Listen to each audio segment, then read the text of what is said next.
Voir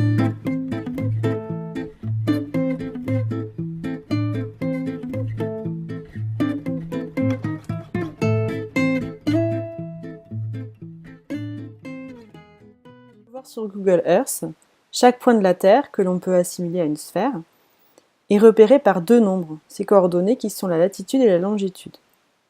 Donc sur Google Earth, on peut faire afficher les grilles, c'est-à-dire les lignes imaginaires qui vont nous permettre de nous repérer sur Terre, sur une sphère de façon générale.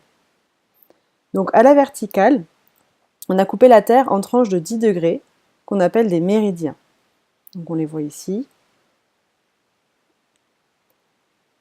Le méridien d'origine, c'est-à-dire celui-ci, qu'on appelle méridien de Greenwich,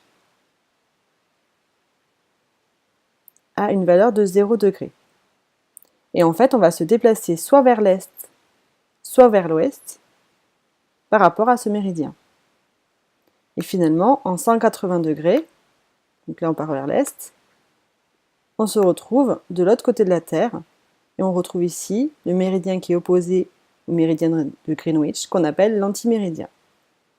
En partant dans l'autre sens, c'est-à-dire, donc là on est sur le méridien d'origine, le méridien de Greenwich, en partant vers l'ouest, en 180 degrés, on se retrouve de l'autre côté de la Terre.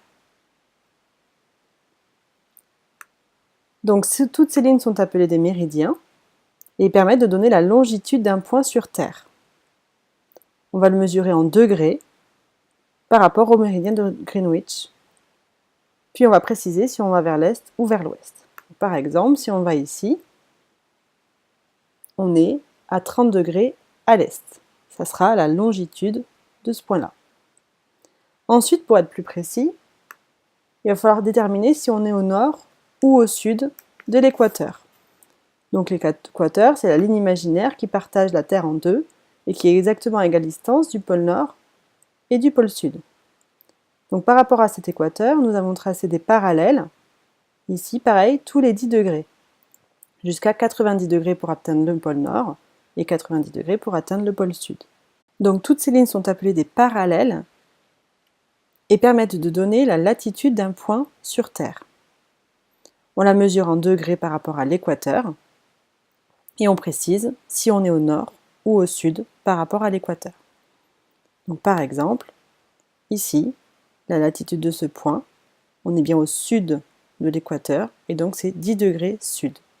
On se rend compte que le méridien de Greenwich, il passe en France.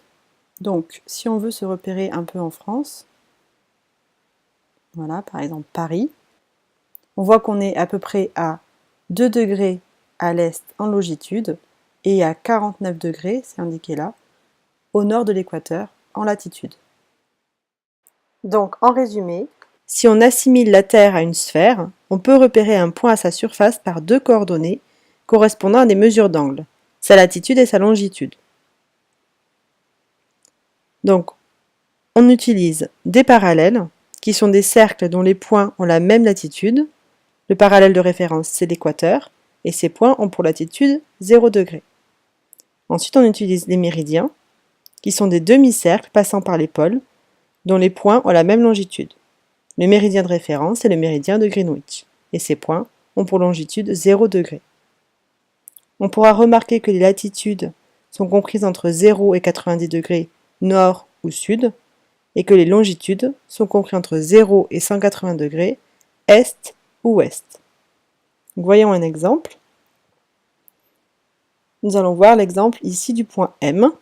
Ses coordonnées sont 45 degrés nord et 35 degrés est. En effet, sa latitude, c'est 45 degrés au-dessus de l'équateur, donc 45 degrés nord, et sa longitude, c'est 30 degrés à l'est du méridien de Greenwich, c'est-à-dire 30 degrés est.